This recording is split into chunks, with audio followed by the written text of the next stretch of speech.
Arnold Derek. Il y a un commentaire, Stéphane Guillon, sur Désirless, lâchez-vous. Hein. Non, il y a des vins qui vieillissent mal. Qu'est-ce que je vous dise? Voilà. C'est pas, voilà. Il y a un moment donné, il faut les boire, quoi. Après, ça bouchonne. Voilà. Merci en tout cas d'être là en compagnie de Sarah Biasini. On parle de la pièce Maudit. Maudit, le diminutif pour Modigliani. On dit d'ailleurs Modigliani. Modigliani, on le prononce à l'italienne. À l'italienne. Ouais. Oui, évidemment. C'est au théâtre. Pardonnez-moi. Oui, non, c'est comme Garigliano ou Garigliano, quoi. Garigliano, bon. Miroménil ou Miromesnil. Ah oui, d'accord. Ouais, alors, Jacques Messrine ou Jacques Sarah Mérine? Biasini est une linguiste oui, voilà. chevronnée. Donc, si vous commencez à la brancher là-dessus, il y en a pour un moment. Ah non, mais autant bien prononcer le nom. Autant être clair. Donc, Maudit pour Modigliani. C'est au Théâtre de l'Atelier dès le 10 octobre. C'est une pièce de Laurent Sexic, mise en scène de Didier Long, avec également Geneviève Casil et Didier Brice. Alors, on est au début du 20e, dans le quartier de Montparnasse, de Montmartre, parce que exactement, le Chat Noir. Les deux sont en concurrence. C'est la période la plus fructueuse artistiquement, et on va suivre dans cette pièce les 2 dernières années d'Amedeo Modigliani, entre sa vie avec sa compagne, c'est-à-dire vous, Sarah Biasini, Jeanne Ébuterne. Jeanne Ébuterne. Je ne sais pas pourquoi je n'arrive pas à prononcer Ébuterne. Ouais, non, mais c'est pas non plus. Enfin, il y a mieux comme nom de famille. Ébuterne. Non, c'est un très beau nom de famille. Ébuterne. Alors vous êtes Modigliani, Stéphane Guillon. Juste sur le titre, Maudit, c'est un diminutif. Pourquoi? Est-ce que c'est parce que c'est un surnom affectif, peut-être? On peut prendre ça comme ça. Ça veut dire qu'on va entrer dans la vie privée de ce peintre illustre qui a été sculpteur à ses premières heures, on le rappelle. Oui, mais on rentre dans sa vie privée un petit peu, oui, parce qu'il y a les relations avec sa femme, avec sa belle-mère, mais je pense qu'il était quand même maudit, quoi, parce que c'est un destin, elle et lui, ce sont 2 destins assez tragiques. Il le dit à un moment donné, chez nous, on meurt ou de folie ou de tuberculose. Et toute sa famille, ils étaient dingues, ou ils ont terminé même très tuberculeux, quoi. Donc, il a une sœur qui a été internée à Milan, une tante qui s'est suicidée à Rome, une autre qui, enfin bon. Il y a un gros passif quand même. Il y a des familles comme ça. Oui, il y en a. Tu sais que les Feydeau, par exemple, Feydeau également. C'est un auteur quand même plutôt drôle. Il y a que des suicidés dans la famille Feydeau. Si on regarde l'étoile, le travail de Modigliani, c'est pas un travail qui est sombre, qui est lugubre. Il y a des couleurs. Bon, il y a beaucoup de portraits. Il était sculpteur auparavant, mais c'est quand même, c'est pas un travail qui est vraiment extrêmement dense, dans lequel on s'enfonce dans les ténèbres, j'ai envie de dire. Non, mais ça peut paraître paradoxal. Il y a des artistes très sombres et, pardon, les chanteurs, qui ont des chansons légères. Et inversement. Quand même, Oui, Sarah Biasini. Il peignait pas les yeux. Non, il peignait pas les yeux, et puis il peignait, des yeux en amande, un style très. Il n'y avait pas de pupille, il n'y avait pas ouais. d'expression. Il cherchait, comme on dit, l'intériorité, l'âme. Il voulait sonder. Et puis, comme il y a quelque chose que tu dis dans la pièce qui est très beau, c'est qu'il il peignait ses sujets, la tête penchée, parce qu'il voulait pas regarder la vérité en face. Je ne supporte pas la vérité en face. C'est justement ce regard, cette histoire de ne pas peindre les yeux, comme vous l'avez dit, Sarah Biasini, à propos de Modigliani. Est-ce que c'est important pour vous, justement, le regard, les yeux? Mais là, je parle aux acteurs plus qu'aux personnages. Je peindrai tes yeux quand je connaîtrai ton âme. Si je te peins le regard posé sur ce qui t'entoure à un moment donné, je m'éloigne de ta vérité intérieure. Parce que c'était aussi un auteur. Il adorait le verbe, parler. C'était un beau parleur, Modigliani, d'après vous, Stéphane Guillon? À mon avis, cabot aussi. Ouais. Alors, Modigliani était un provocateur. On dirait qu'il a tout fait, il faisait tout pour qu'on le déteste. Il en tirait même un certain plaisir, je dirais. Est-ce que ça vous rappellerait pas quelqu'un, ça, Stéphane Guillon? Très, très, très vaguement, si je fais un effort. Voilà, faites l'effort, s'il vous plaît. C'est intéressant d'être détesté. De toute façon, on reconnaît la valeur d'un homme au nombre de ses ennemis, Vous trouvez vraiment encore aujourd'hui, en 2017, ce genre de phrase, ça sent pas un tout petit peu le formol quand même? Je trouve pas, parce que quand on voit aujourd'hui, si vous voulez, une certaine bien-pensance absolument insupportable. Je pense que être clivant, ça reste une posture intéressante et nécessaire. Alors justement, être clivant, il y a des émotions extrêmement fortes dans ce texte. Il n'est quasiment basé que là-dessus. Il n'y a pas vraiment, c'est soit tout blanc, soit tout noir. C'est une passion qui est destructrice. Sarah Biasini, vous qui incarnez donc Jeanne Hébuterne, la compagne de Modigliani, est-ce que vous voyez ce personnage comme ça qui est prêt à suivre Modigliani jusqu'au bout, sans révéler l'issue de votre... Oui, dans les faits, c'est vrai, mais en même temps, et c'est comme ça que... Enfin, c'est dans ce sens-là que on va jouer la pièce, on va tenter, en tout cas... D'abord, il y a beaucoup d'humour, il y a beaucoup de cynisme et de second degré chez ce couple-là, et je pense que c'est aussi sur une forme d'humour et de façon de penser qu'ils se sont aimés, indéniablement. Et Sans c'est plus fort quand il y a des affinités intellectuelles comme ça pour vous, Sarah Biasini. C'est sûr, oui, c'est sûr. Non, mais on peut ne pas, ça peut être uniquement basé sur vous rigolez, Stéphane Guillaume, mais ça peut être... Oui, je ris parce que moi je conçois pas la relation amoureuse. Enfin, la bêtise, c'est totalement anti-sexe, je pense. Enfin, pour moi, en tout cas. Mais donc oui, comme on dit, ça fait partie des passions destructrices, ce qu'ils ont vécu, mais en même temps, c'était l'époque, je pense qu'ils ne concevaient pas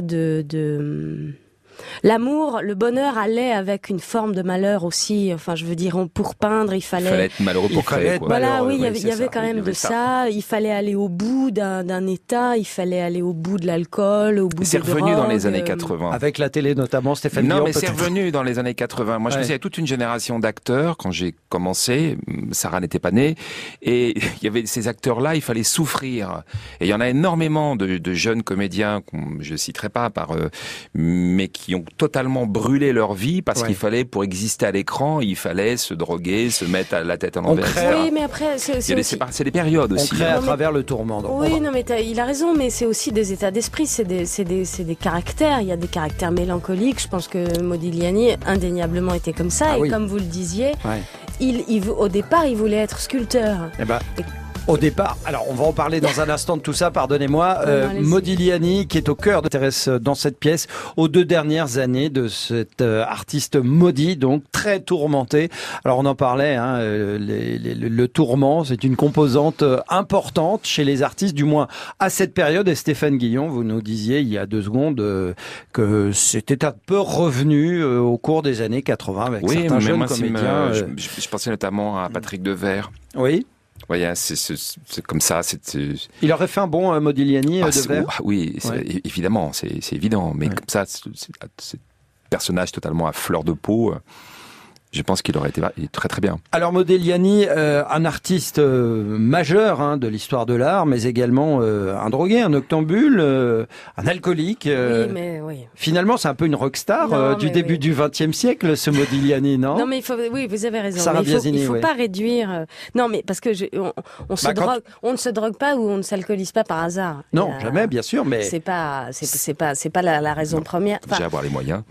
Non, ils faisaient crédit. Oui. Ils avaient beaucoup de crédit dans tous les bars de Montmartre à Montparnasse. Avec l'absinthe, qui était qui rendait dingue. Voilà. Non, mais ce que j'ai découvert, moi, ce que je savais pas, et ce que je trouve quand même très intéressant et déterminant, c'est que Maudit, il voulait être sculpteur au départ, et que à cause de ses poumons très fragiles dès sa naissance, il ne peut pas, quoi. Donc il y a une frustration mais terrible chez lui. Et pour lui, c'est l'art premier, la sculpture. Et il ne peut pas, parce que pour lui, il veut rivaliser avec Rodin, il veut tailler à même la pierre, et il se tape toute la poussière dans les poumons, dans la tête et tout. Et c'est un drame pour lui. Il n'arrive pas à gérer cette frustration. C'est comme Gainsbourg qui voulait être peintre et qui a été un chanteur contrarié, et qui a brûlé tous ses tableaux. Et quel dommage, parce que il en est quand même resté 1 ou 2, et c'est un très très bon peintre. Serge Gainsbourg. Vous avez vous-même ce genre de désir tous les deux? Moi, j'aurais aimé faire du vélo, être cycliste. Et je suis un cycliste contrarié. Stéphane Guillon, un cycliste. Et donc je me suis lancé dans l'humour. Mais j'aurais adoré faire le Ventoux. Puis bon, c'est vrai que au parc de Saint-Cloud, dès que ça monte un peu, je suis forcé de descendre de vélo. Expliquez-nous, est-ce que Stéphane Guillon, au quotidien, vous qui travaillez avec lui, est-ce qu'il est toujours comme ça? C'est-à-dire qu'on ne sait jamais si c'est du lard, si c'est du cochon? Non. Est-ce qu'on peut citer, parce que il faut quand même dire quelque chose, c'est que cette pièce, Didier Long est quelqu'un qui s'entoure depuis des années d'une équipe incroyable. Et on a la chance, c'est un spectacle absolument magnifique, avec un décor de Jean-Michel Adam qui est une somptuosité, des lumières de Patrick Clitus, des costumes de Pascaline Sutti et une musique de François Perroni. Tous ces gens sont en train de travailler, c'est une véritable ruche. Mais est-ce que vous pouvez nous décrire justement ces décors-là? Parce que c'est très bien de citer évidemment tous ceux qui y ont participé. Il faut venir voir, mais il a fait tout un travail de panneaux avec la peinture de Modigliani, des surimpressions, des visages qui vont venir se dessiner. Et c'est absolument somptueux. Et de voir tous ces gens qui sont des artisans, travailler tous ensemble en ce moment, c'est une ruche, quelque chose de très très émouvant, et il y a quelque chose, ce serait bien que ça dure, si vous voulez. L'économie du théâtre en ce moment est tellement fragile, et moi je suis tellement ému de voir ça, de voir ces gens-là qui se donnent un mal de chien, que j'encourage vraiment tous les gens qui nous écoutent à venir découvrir ce spectacle, qui est un spectacle ambitieux, extrêmement bien écrit pour ceux qui connaissent Laurent Sexic, le romancier. C'est un immense romancier contemporain. Mais justement, et donc il faut venir voir cette pièce pour toutes ces raisons aussi. Mais vous ne craignez pas, Stéphane Guillon, justement, que à force Je ne crains rien, cher monsieur. D'accord, très bien. Quelle est la question? La question, elle arrive. Vous ne redoutez pas que le côté très très ambitieux, justement, trop ambitieux peut-être, c'est un peu ça qui peut-être fait. Écoutez, vous avez 9 pièces sur 10 maintenant où c'est ma cousine divorce, ma mère se remarie, mes beaux-parents sont, voilà, c'est que l'histoire de couple, machin. Là aussi, c'est une histoire de couple avec Modigliani. Mais quand même, il y a un truc qui se passe à l'atelier, c'est que c'est accessible, c'est ambitieux, mais c'est ça, c'est-à-dire qu'on peut aussi faire des spectacles ambitieux et accessible. Un spectacle ambitieux et accessible qui est donc à découvrir dès le 10 octobre au Théâtre de l'Atelier. Je vous sens énervé, Stéphane Guillaume. Non, parce que j'avais ça à dire et je voulais le dire et je l'ai dit et maintenant je laisse. Alors moi, ce que j'ai à dire, c'est que mais non. C'est maintenant que vous gagnez l'intégrale 18 Info, Stéphane Guillon. Vous avez écouté cet artiste tout l'été? L'album est super. Ah bah voilà, c'est quand même beaucoup mieux que ce que vous nous avez balancé avant. Eh ben, vous remercie. Donc l'émission va aller en s'améliorant. Écoutez, quelle bonne nouvelle. Je me le souhaite en tout cas, pour pas, voilà. L'intégrale 18 CD de Florent Pagny en jeu dès maintenant. Quel est le titre de l'album qui était paru en 1990? Cet album s'appelait-il Merci ou y a pas de quoi? Christine, et c'est Sarah Biasini et Stéphane Guillon en peinture et en musique. Bon, ça dépend des périodes. Oui. Oui, puisqu'on s'intéresse à la peinture, on va aussi s'intéresser à la musique. Quand la musique s'intéresse à la peinture, vous n'avez rien compris, c'est normal. Si, on n'est pas totalement con. Merci. On a compris. Des extraits de chansons consacrés à un peintre tout de suite. Vous en trouvez le nom du peintre? Eh ben, oui, d'accord. Vous allez moins faire votre malin là, Stéphane Guillon. Je ne fais pas mon malin. Moi, on démarre facile. Oui.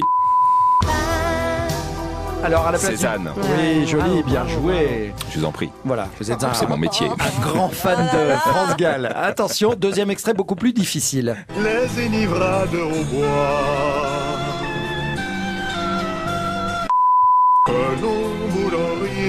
Alors là, c'est Jean Ferrat qui chante. C'est Jean Ferrat, oui. Et de quel peintre parlerait-il?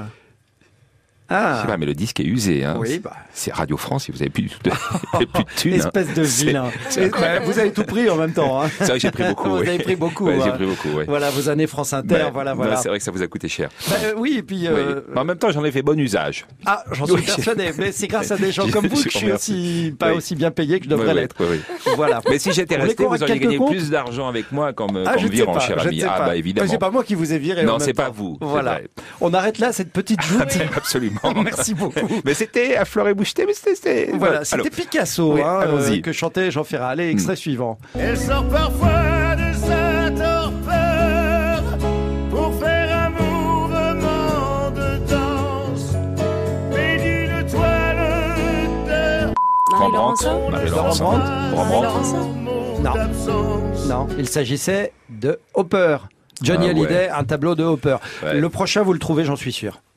Avec ta robe longue, tu ressemblais à une aquarelle de Marie-Laurence. Ah oui, voilà, Sarah Biasini, bravo. Hein, vous n'avez rien trouvé. Non, moi si j'ai trouvé le premier. Mais vous êtes extrêmement désagréable. Vous n'avez rien appris de vos années France Inter. C'est tellement décevant, Stéphane Guillon. Allez, une dernière quand même ou pas? Allons-y. Non, mais laissez. Serge Reggiani, alors? Pardon, vous pouvez repasser parce qu'on était en train de parler avec Sarah, s'il vous plaît. Le quiz La continue. vie n'a pas eu le talent de me donner l'œil d'aigle 2. Et là, c'est très très difficile si vous trouvez. Alors là, vous êtes les rois du monde. Serge Reggiani et moi, je peins. Ça, c'est le titre du morceau. Il faut trouver un peintre qui a été bipé, dont le nom a été bipé. Je vous le donne ou... Oui. C'est quelqu'un de très connu. Son fils a fait du cinéma par la suite, est devenu un très grand réalisateur. Là, je vous aide. Ah, Renoir? Oui, joli Renoir, absolument. Voilà. Mais si c'est Renoir, je vous assure. Bon, dans un instant, on va passer vos coups de cœur, si vous le voulez bien, si vous êtes encore là. Vous voulez que je revienne tous les jours? Mais j'aimerais beaucoup. Je sens que vous êtes en train de vous attacher à moi. Et vous savez que je vous adore en plus. Ah, c'est gentil. Ouais. Bon, c'est bientôt l'heure de retrouver France Bleu Soir Magazine. Toute l'équipe est là pour vous recommander le meilleur du cinéma, de la musique, des programmes télé ou des livres. Vous donnerez l'exemple, Sarah Biasini, Stéphane Guillon, juste après Serge Gainsbourg? Ah oui. Avec plaisir. Merci beaucoup, à tout de suite. France Bleu. Ensemble. On s'amuse. Ensemble. On se cultive. France Bleu. Ensemble sur France Bleu. France Bleu. Écoutez, on est bien ensemble. Si vous prenez les mêmes routes et voyez les mêmes paysages que nous, si vous supportez... Musique des bronzés à l'instant sur France Bleu, Sea, Sex and Son. France Bleu Soir.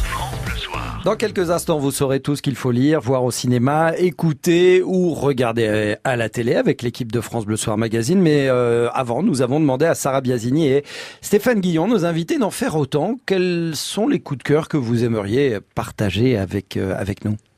Honneur à Sarah. Oui, Sarah Biasini, allez-y. Alors, je n'y suis pas encore allée, mais il y a, au Centre Pompidou, il y a Derain, qui est un contemporain de Maudit.